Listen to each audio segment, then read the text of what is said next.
नमस्कार, बहुत स्वागत आपका नादी टीवी पर। मैं हूं आपके साथ पारुल। आज बात करेंगे आंकड़ों पर आर पार। बात हो रही है महाकुंभ की। महाकुंभ 2025 में प्रयागराज में मची भगदड़ एक बार फिर से चर्चा में है। बीबीसी ने एक रिपोर्ट प्रस्तुत की है। इस रिपोर्ट में बताया गया है कि भगदड़ में 37 नहीं 82 लोगों की मौत हुई थी। बीबीसी उन 82 मृतकों के परिवारों तक पहुंचा है। परिवारों ने भगदड़ के दौरान मृत हुए परिजनों के फोटो और भगदड़ के सीन दिखाए हैं। बीबीसी का दावा है कि 36 परिवारों को उत्तर प्रदेश सरकार ने 25-25 लाख रुपए का मुआवजा चेक या फिर डीबीटी से दिया है, जबकि 26 परिवारों को 5-5 लाख रुपए नकद दिए गए हैं। 19 परिवार ऐसे हैं जिन्हें कोई मुआवजा नहीं मिला। इन सभी परिवारों के सदस्य कुंभ की भगदड़ में मारे गए थे। अब रिपोर्ट सामने आने के बाद सियासत शुरू हो गई है। इस रिपोर्ट के बाद रायबरेली से कांग्रेस सांसद राहुल गांधी ने आरोप लगाया है कि यूपी सरकार भगदड़ में मौत के आंकड़े छुपा रही है। उधर समाजवादी पार्टी के प्रमुख अखिलेश यादव ने आरोप लगाया है कि सरकार ने भगदड़ में मौत के आंकड़ों पर झूठ बोला है। अखिलेश यादव ने बीबीसी की रिपोर्ट का हवाला देते हुए पूछा कि नकद मुआवजा किसके आदेश से बांटा गया और जो पैसे बच गए उनका क्या किया गया। आपको बता दें कि महाकुंभ को लेकर समाजवादी पार्टी शुरू से ही हमलावर रही है, लेकिन अब बीबीसी की रिपोर्ट ने एक नई कंट्रोवर्सी को पैदा कर दिया है। भारतीय जनता पार्टी इस रिपोर्ट को खारिज करते हुए अखिलेश यादव पर मनगढ़ंत बातें करने का आरोप लगा रही है। फिर भी कुंभ की भगदड़ का मुद्दा चुनाव के पहले सियासी विवाद का कारण बनता जा रहा है। बीबीसी की रिपोर्ट के बाद क्या सरकार नए सिरे से कोई जांच कराएगी और जो मुआवजा कथित रूप से नकद बांटा गया है, कैश में दिया गया है, उसका स्रोत क्या रहा? आज की चर्चा इन्हीं सवालों के इर्द गिर्द करेंगे। पहले कुछ रिएक्शंस आए हैं इसी मुद्दे से जुड़े हुए, वो आप सुन लीजिए। ये कैश आया कहां से और जिनमें वो कैश वितरित हो पाया है, जहां मान लीजिए वितरित नहीं हो पाया, वो कैश वापस गया किसके हाथ में? नकदी कैश आप दे कैसे सकते हैं? किस नियम के तहत आप नकदी दे रहे हैं? नकदी देने का निर्णय किस नियम के तहत हुआ है? नकदी का वितरण किसके आदेश पर हुआ है? वितरण तो बताइए, भूल जाइए कि वितरण क्या हुआ, चलो किसी को कुछ पहुंचा, आखिर किसके आदेश पर हुआ है? ये कौन है जो नकदी बंटवा रहा है? क्या नकदी बांटने में अनियमितताएं नहीं हुई होंगी? जो वापस आया होगा, जो देने गए वो अपनी जेब में रख दिया होगा। और मृत्यु के कारण भी नहीं बता रहे हैं लोग। आखिर क्यों सरकार कर रही? इन सवालों से सरकार क्यों बचना चाहती है? देखिए, अखिलेश यादव जी हमेशा मनगढ़ंत बातें करते हैं, झूठी सच्ची रिपोर्ट का हवाला देते हैं और उन्हीं के आधार पर झूठी बातें गढ़ते हैं। जिन लोगों ने अपने कालखंड में लाखों की संख्या में फर्जी राशन कार्ड बना के गरीबों का अनाज खाने का काम किया, जिन लोगों ने लैपटॉप घोटाला किया, जिन लोगों ने निराश्रित महिलाओं की पेंशन में घोटाला किया, जिनकी पूरी सरकार के कारनामे ऐसे बोले कि जनता ने उनको परमानेंट आईसीयू में भेज दिया, अब ऐसे लोग झूठी बातें करके खुद को सियासत में सिर्फ जिंदा रखने की कोशिश कर रहे हैं।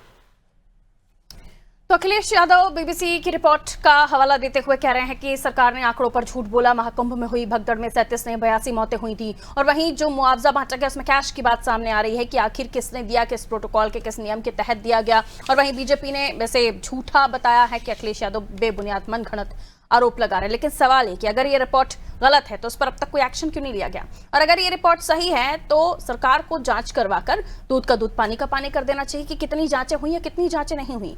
हालांकि इस तरह की रिपोर्ट अगर गलत है तो वाकई ये बहुत ही बड़ी गंभीर बात है, क्योंकि इस तरह के आंकड़े अगर जनता के बीच जाएंगे तो जन भावनाओं को भी ठेस पहुंचेगी। आइए मिलिए उन मेहमानों से जो हमारे साथ चर्चा में जुड़ रहे हैं। आगे सवाल उन्हीं से लेंगे। केसी जैन साहब भारतीय जनता पार्टी से हमारे साथ जुड़ रहे हैं, बहुत स्वागत करती हूँ केसी जैन साहब। चंचल यादव जी हमारे साथ समाजवादी पार्टी से जुड़े हुए हैं, आपका भी स्वागत करती हूँ। आलोक त्रिपाठी जी वरिष्ठ पत्रकार है, हमारे साथ जुड़े हुए हैं। आलोक जी, बीबीसी की रिपोर्ट कितनी सही कितनी गलत, ये तो अब सरकार को दोबारा से जांच करानी चाहिए, तब पता चलेगा, क्योंकि उन्होंने सीधे तौर पर आंकड़ों को गलत बताते हुए और 36 की जगह 37 की जगह 82 लोगों की मौत का हवाला दिया है। बीबीसी के अलग अलग रिपोर्ट्स हैं, अलग अलग तरह के उनको लेकर टिप्पणियां होती रहती हैं, कभी सही कभी गलत, लेकिन अखिलेश जी ने हवाला दिया है। क्या बीबीसी की रिपोर्ट को लेकर एक बार फिर से जांच कराने की आवश्यकता है? और अगर कैश मुआवजा बांटा गया तो किन्हें बांटा गया? और बीबीसी के अगर हवाले से रिपोर्ट आई भी है तो फिर उन लोगों को भी सामने लेकर आइए जिनको कैश मिला है। नहीं, बिल्कुल पारुल जी, मुझे लगता है कि ये जिम्मेदारी सरकार को उठानी चाहिए, क्योंकि अगर ये कहा जाए कि अखिलेश यादव जी विपक्ष के नेता हैं और विपक्ष इस तरह के आरोप लगाता है, लेकिन अगर बीबीसी की रिपोर्ट आई है और सरकार के उसको कटघरे में खड़ा किया है कि जो आंकड़े दिखाए हैं वो दूसरे हैं, प्लस जो दिखाया कि मुआवजा अलग से बांटा गया, तो मुझे लगता है सरकार को इन सभी मुद्दों पे सामने आकर के स्पष्टीकरण करना चाहिए, जिससे कि जो आम जनमानस है, जिसके मन में सब चीजें भ्रम की स्थितियां आ रही हैं कि आखिर कितने, क्योंकि जब ये घटना हुई थी उसके बाद से लगातार जहां अखिलेश यादव जी सरकार पे हमलावर थे, वहीं इस तरह के तमाम चीजें लगती रही कि सरकार आंकड़े क्यों नहीं बता रही है। और अब जिस तरह से बीबीसी की रिपोर्ट आई कि ये मरने वालों की संख्या इतनी है और जो दिखाया जा रहा है इतना, फिर मुआवजा प्राइवेट बांटा गया, तमाम चीजें जो निकल के आई, तो मुझे लगता है कि या तो सरकार स्पष्टीकरण दे, सरकार सामने आकर के कहे कि जो बीबीसी की जो रिपोर्ट है वो गलत है, और अगर सही है तो कि आखिर मुआवजा जो प्राइवेट बांटा गया या जिनको नहीं बांटा गया, ये तमाम ऐसी चीजें हैं। मुझे लगता है कि सरकार को सामने आकर के अपना पक्ष रखना चाहिए और दूध का दूध पानी का पानी करना चाहिए। बिल्कुल, केसी जैन साहब, सरकार को इस पर जिम्मेदारी लेते हुए दूध का दूध पानी का पानी करना चाहिए, क्योंकि बीबीसी एक एजेंसी है जिसकी तरफ से ये रिपोर्ट दी गई है और बड़ा आंकड़ा 37 नहीं 82, और अगर ऐसा है तो अब तक इस पर कोई रिपोर्ट या फिर इस पर कोई जांच की बात क्यों नहीं सामने आई? देखिए पारुल जी, पहली बात तो ये है कि समाजवादी पार्टी के मुखिया श्री अखिलेश यादव ने जिस तरीके से आरोप लगाए हैं वो शायद भूल रहे हैं कि उनके कार्यकाल में जिस कुंभ का आयोजन हुआ था और किस तरीके से गलत अनाउंसमेंट करने के कारण और भी कई कारण रहे जिसके कारण बहुत से लोगों की मौतें हुई थी कुंभ के दौरान। उनको क्या मिला उसके बारे में तो आज तक बता नहीं पाए, इसके साथ क्या न्याय है। दूसरी बात ये कि रही आंकड़ों की बात, होता क्या है कि तमाम सारे लोग ऐसे भी होते हैं जो जिनको हल्की फुल्की चोटें आती हैं, या ये भी होता है कि उनको इस तरीके की कंडीशन नहीं है कि कल को उनकी डेथ हो सकती है, तो वो जो घायल होते हैं, हो सकता है बीबीसी की रिपोर्ट में इस तरीके का कुछ हो कि बाद में जो घायल थे लंबे समय के बाद उनके साथ में कैजुअलिटी हो गई हो, उनको भी ऐड किया गया हो। लेकिन जहां तक सरकार की तरफ से जितने भी वहां पे यात्री पहुंचे थे, सबकी सुविधाओं को ध्यान में रखने के साथ साथ हादसे में जो शिकार हुए उनको पूरा मुआवजा दिया गया, जो घायल थे उनको भी पूरा मुआवजा दिया गया। लेकिन अगर उसके बाद में भी किसी को ऐसा हुआ, किसी के परिवार में कैजुअलिटी बाद में होगी, अगर वो दावा करता तो बिल्कुल जो उसमें पहले से जो लोग खत्म हो गए थे उनकी श्रेणी में रखते हुए उनको अतिरिक्त मुआवजा बिल्कुल दिया जाना चाहिए था। लेकिन ना तो किसी ने इस तरीके का दावा किया, ना इस तरीके की कोई बात है। रही बात बीबीसी की, देखिए तमाम सारी रिपोर्टें होती हैं, समय समय पे अलग अलग चैनलों की अलग रिपोर्टें आती हैं, लेकिन रिपोर्ट सही गलत की बात नहीं है। बात यह है कि अखिलेश यादव जी जो सवाल आज खड़ा कर रहे हैं, अपने समय में उन्होंने क्या किया, क्या सुविधाएं दे पाए थे, उनके समय में कितने यात्री थे। अभी देखिए 65 करोड़ लोगों से ज्यादा, यानी कि उत्तर प्रदेश की आधी आबादी से ज्यादा लोग इस महाकुंभ में पहुंचे, और इनके समय में 5 करोड़ लोग पहुंचते थे। 5 करोड़ की जो लोग व्यवस्था नहीं दे पा रहे हैं, वो 65 करोड़ लोगों पे सवाल खड़ा कर रहे हैं, उस व्यवस्था पे सवाल खड़ा कर रहे हैं। केवल मतलब अलग की बात तो छोड़िए, अगर केवल कुंभ के आयोजन और कुंभ के आयोजन की बात की जाए तब की बात देख लीजिए। दूसरी बात क्या है, ये प्रदेश उत्तर प्रदेश समाजवादी पार्टी कार्यकाल में क्या था, एक तो दंगा प्रदेश बन गया था। मुजफ्फरनगर में केसी जैन साहब, कैश की भी बात कही है उन्होंने। मेरे दूसरे पॉइंट पर आ जाइए। आपने कहा कि हो सकता है कोई कैजुअलिटी हुई हो, या हो सकता है किसी को पहले से कोई तकलीफ हो, वो भी आंकड़े रिकॉर्ड तो होने चाहिए ना, कि अगर उस महाकुंभ में अगर किसी की कैजुअलिटी या फिर किसी की बीमारी या किसी भी वजह से कोई वहां पहुंचने की स्थिति में नहीं था, उसकी सेहत नहीं अलाउड कर रही होगी, बहुत सारे कारण हो सकते हैं, लेकिन वो आंकड़े भी होने चाहिए ना। और कैश की बात कर रहे हैं कि कैश भी बांटा गया है, तो वो क्यों बांटा गया अगर ऐसा कुछ नहीं था तो? पारुल जी देखिए, इस तरीके की कोई जानकारी हमारे पास नहीं है कि कैश में वितरण हुआ, लेकिन हम जो दूसरी बात कह रहे थे कि मुजफ्फरनगर जब दंगे हुए उसमें किस तरीके से पक्षपात किया, जैन साहब मेरे सवाल से भाग रहे हैं, लोगों के साथ बहुसंख्यक समाज के साथ हुई, वहां पर उन्होंने किस तरीके का भेदभाव किया, और जो अल्पसंख्यक समाज से जुड़े लोग थे उनके साथ किस तरीके का भेदभाव किया। तो ये तो जो स्वयं करता है जिन चीजों को, उसको दूसरे के साथ, ठीक है, हालांकि आप डिरेल हो रहे हैं। सीधा मुद्दे की बात यह है कि अगर ऐसा कुछ बीबीसी की रिपोर्ट दावा भी कर रही है तो यूपी की सरकार को क्या ये सब सुनकर चुप बैठ जाना चाहिए? आगे आपसे जवाब लूंगी इस पर, दोबारा आप कह लीजिएगा और कहीं मत जाइएगा, इस पर ही बात करते हैं। ठीक है, चंचल यादव जी, बीबीसी की रिपोर्ट का हवाला आप दे रहे हैं। बीबीसी की रिपोर्ट या बीबीसी न्यूज एजेंसी को लेकर तो बहुत सारे दावे हैं कि वो चूजी रिपोर्ट्स बनाते हैं। कई सारे ऐसे इंसिडेंट कवर होते हैं, कई सारे इंसिडेंट वो कवर नहीं करते हैं, और वो टाइमिंग को देखकर भी करते हैं। गैस त्रासदी उन्होंने नोटिस नहीं की, उस पर कुछ नहीं दिखा। 2019 चुनाव से पहले गुजरात दंगों की डॉक्यूमेंट्री जारी कर देते हैं, और इसी तरह कई ऐसे केसेस हैं जिनके शायद उनकी नजरें वहां तक नहीं पहुंच पाती हैं, और कई ऐसे मामले हैं जिनको लेकर बीबीसी कटघरे में खड़ा होता है। तो क्या अखिलेश जी को सिर्फ उसी रिपोर्ट पर भरोसा करके इतना बड़ा आरोप लगा देना चाहिए? देखिए पारुल जी, अगर आपने प्रायर में हमारे बीजेपी के प्रवक्ता साथी ने कहा कि जो घटनाएं हुई, हो सकता है कोई घायल रहा हो, घायल होने के बाद उसकी डेथ हुई हो, कितना हास्यास्पद बयान। कोई भी समझदार व्यक्ति इनकी बातों से जो है वो पकड़ जाएगा कि कितने झूठे, कितने धूर्त और कितने फेक बातें करने वाले लोग। आप मुझे एक बात बताओ कि जो घायल होगा तो सरकार के यानी सरकार की निगरानी में तो होगा ना वो, और वो मर जाएगा, सरकार को पता भी नहीं चलेगा। पहली बात। दूसरी बात, आज तक सरकार ये नहीं बता पाई कि कम से कम मान लीजिए 32 या जो भी लोग मरे थे, जिनकी भी डेथ हुई थी वहां पर कुंभ के दौरान, वो कौन लोग थे, उनके नाम क्या थे। कम से कम ये नाम तो सार्वजनिक आने चाहिए थे। सरकार कम से कम ये कहती ना कि भाई फला फला व्यक्ति की डेथ हुई है, फला जिले से, फला फला प्रदेश से डेथ हुई है, इन लोगों को हमने मुआवजा बांट दिया, तो सब दूध का पानी का पानी हो जाता। लेकिन ये तो चोर और धूर्त लोग हैं जो केवल झूठी बातें करने के लिए बात करते हैं। आप मुझे एक बात बताओ पारुली, हिंदुस्तान के इतिहास में ऐसा शायद पहली बार हुआ होगा कि कम से कम जो पीड़ित हैं उनके नाम सामने आते कि भाई फला फला व्यक्ति की जो डेथ हुई है, फला प्रदेश का रहने वाला है, फला जिले का रहने वाला है, और उनको यह मुआवजा दिया गया। लेकिन अभी तक कोई भी आधिकारिक डेटा नहीं आया। जहां तक बात है बीबीसी की, मैं आपको बता दूं कि आम जनमानस से पारुली पूछ लीजिए, हर कोई कहता है कि वहां पे आम जनता कहती है हजारों की संख्या में लोग मारे गए, और लोगों ने कहा कि जेसीबी से किसी को मलबा साफ किया गया, ना जाने क्या क्या बातें हुई। जी, लेकिन इस बात को लेकर आप इसे तथ्य तो नहीं मान सकते ना कि फला लोग। अरे मैडम, तो कम से कम सरकार तो ये तो काम कर सकती है ना पारुल जी, सरकार तो कम से कम ये काम कर सकती है कि भाई 32 लोग जो मारे गए हैं उनके नाम तो जारी कर दो। अच्छा, मुझे एक बात बताइए, डेटा तो जारी कर सकते हो। ये जो कैश वाली बात कही गई अखिलेश जी की तरफ से, आपके इंटरनल सोर्सेस ने कैश वाली बात इसलिए कही जा रही है मैडम, सुनिए ना, इसलिए कही जा रही है क्योंकि आज तक सरकार अभी जो वहां पे जिनकी डेथ हुई, जो लोग घायल हुए, आज तक कोई डेटा सार्वजनिक नहीं किया। लोग, मैं बता दूं, बिलीव करिए, लोग मार्चरी हाउस में जा जाकर के अपने लोगों को ढूंढ रहे थे। यही बीजेपी की सरकार ने पत्रकारों को दौड़ा दौड़ा के मारा, आपने भी देखा होगा। मैं आप पर बिलीव करूं, इससे हम किसी पर आरोप नहीं लगा सकते ना। अगर आपने अरे मैडम, बाकायदा हमें कह रहे सरकार आए ना, सरकार कहे कि बीबीसी की रिपोर्ट गलत है, ये फेक है, और जो डेटा आया है 82 लोगों की बात कर रहे हैं वो लोग, वो झूठा है। क्यों नहीं सरकार बता रही है? तो ये भारतीय जनता पार्टी के झूठे मक्कार बेईमान लोग हैं, ये केवल बेईमानी जानते हैं, इनके पास और कोई बात करने के लिए नहीं कुछ है। और ये मुजफ्फरनगर पहुंच जाते हैं, पूरे देश में जगह जगह दंगे हुए, जगह जगह कई सारे दंगे हुए, लेकिन किसी भी दंगे का आंकड़ा सार्वजनिक सही तौर पर नहीं हुआ है। भाजपा कहता है एक हमारी बहन जो देश को गौरव देती है, उस बहन को आतंकी को बहन बोलता है, तब भी ये भाजपा की शर्म से नहीं पानी होते हैं। ठीक है, आप दावा करते हैं ना कितना बड़ा संगठन है, तो आप कह रहे हैं कई सारे ऐसे लोग हैं। अगर 37 को 25-25 लाख रुपए मिले, 5-5 लाख रुपए टेबल के नीचे कैश में दे दिए गए, तो वो बाकी लोग कहाँ हैं? आपका संगठन बड़ा ना, ढूंढ कर लाइए फिर उन्हें।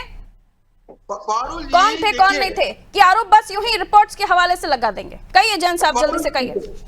पारुल जी देखिए, इनका कितना कंट्राडिक्शन इनकी बातचीत में। ये बीबीसी की रिपोर्ट मांग रहे हैं। कंट्राडिक्शन तो भाई आपकी बातों में है। आपने कहा कि बहुत सारे घायल होंगे, मर गए होंगे, अरे ऐसे कोई बातें करता है क्या यार? सरकार ने मानी, लेकिन तो बता रहे हजारों लोग, अरे हजारों लोग, तो हजारों लोगों का नाम आप जारी कर दीजिए, आपको ज्यादा जानकारी। अरे भाई, मैंने कहा कि आम जनमानस में ये चर्चा है, आम जनमानस में ये चर्चा है, भगदड़ मची, लोगों की संख्या लोग आज तक नहीं बता पाए। तो मैं तो ये कह रहा हूँ कि जैन साहब, सरकार क्यों इतना काम कर दे कि जो लोगों की डेथ हुई है उनके नाम सार्वजनिक कर दे। एजेंसी क्यों नहीं सार्वजनिक कर पा रही है?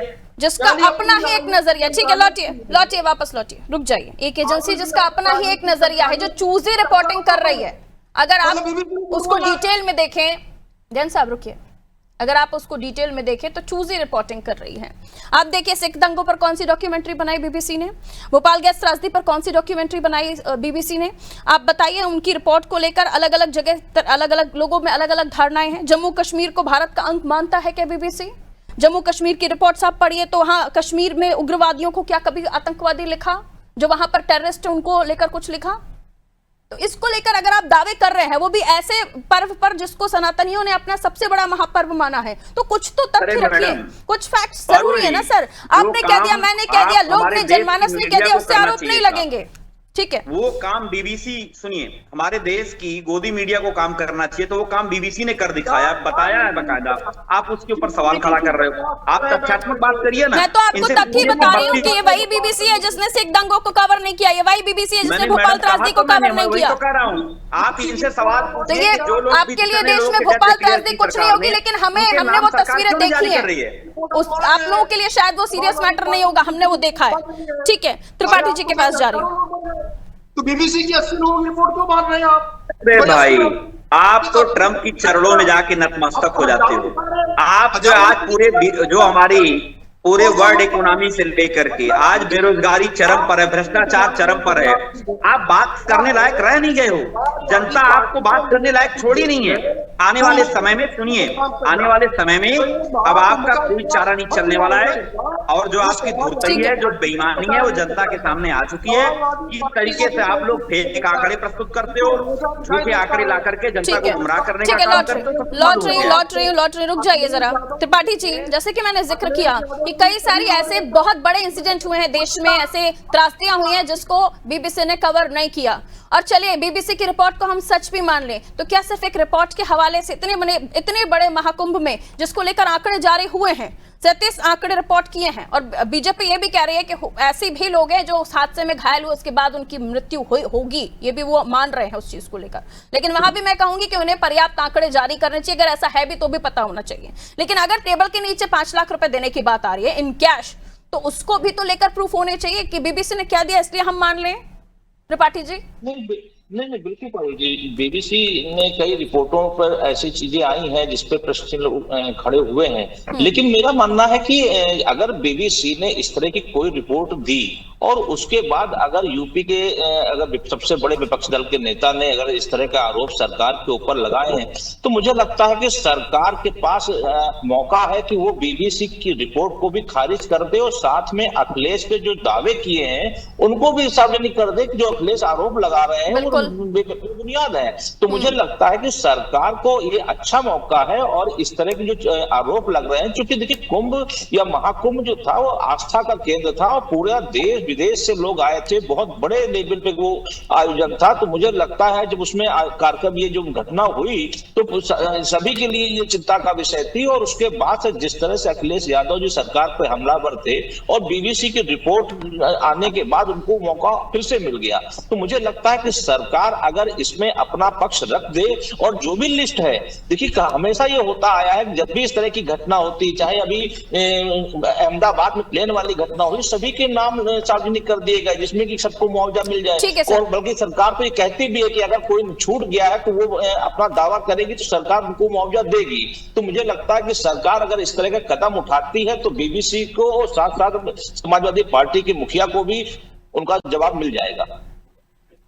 दूध का दूध पानी का पानी किसी जन साहब तभी होगा, और 5-6 दिन से ये टॉपिक चल ही रहा है कि बीबीसी की रिपोर्ट आई, अब तक किसी तरह का कोई ऐसा ऑथेंटिक जवाब कि हाँ बीबीसी की रिपोर्ट गलत है या बीबीसी को लेकर हम कार्रवाई करेंगे या हम कोई नोटिस भेजेंगे, ऐसी बात नहीं आ रही। तभी तो आप लोग ऐसा लग रहा है ना कि कटघरे में खड़े हैं, आप ना इधर जा पा रहे ना उधर जा पा रहे।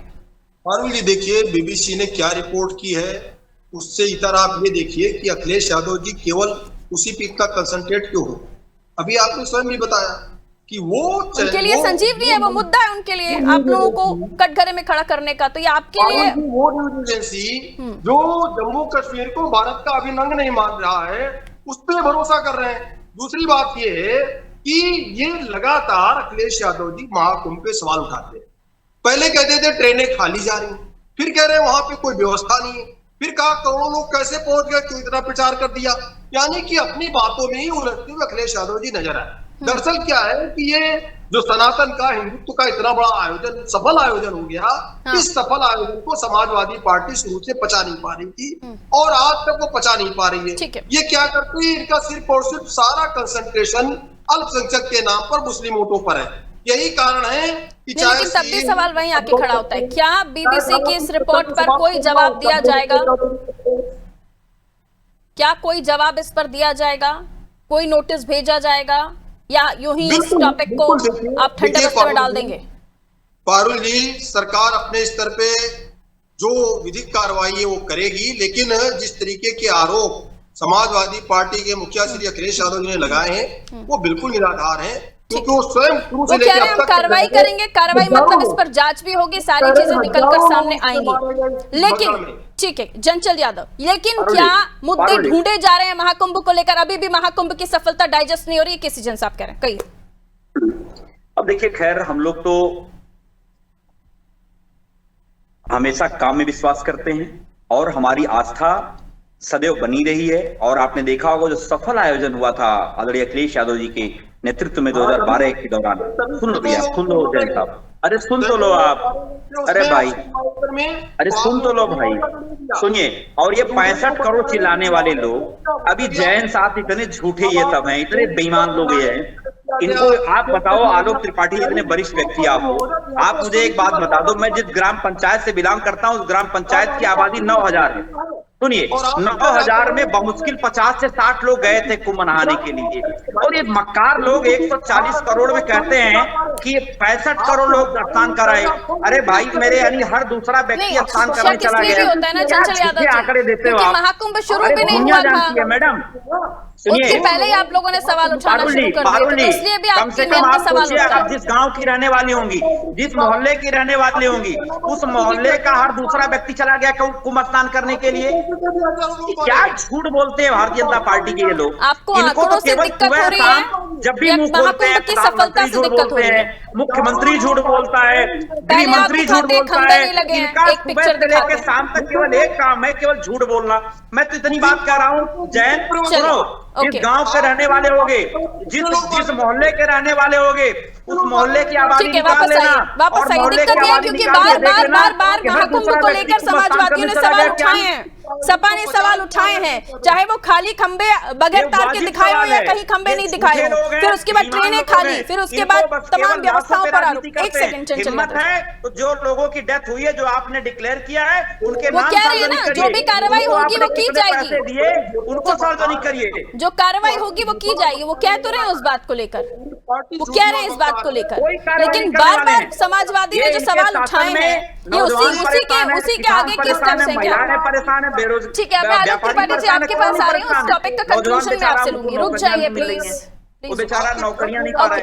ठीक है त्रिपाठी जी, ये मुद्दा अगर इस पर बीजेपी इस पर जांच की बात कह रही है, कार्रवाई की बात कह रहे हैं केसी जैन साहब कि आने वाले समय पर इस पर जैसे भी जो भी सही कार्रवाई होगी उसको किया जाएगा, लेकिन क्या ये इतना बड़ा मुद्दा होने जा रहा है आने वाले समय पर कि इसको भुनाने की कोशिश समाजवादी करेगी? और क्यों नहीं पूछा जाना चाहिए कि आपने समय समय पर एक बार तो गलत पिक्चर जारी करके खाली ट्रेनें भी बताकर आप लोगों ने सवाल उठाए, तो ये भी दोनों ही पक्षों से सवाल पूछे जा रहे हैं और ये मुद्दा कितना आगे गर्म होने वाला है?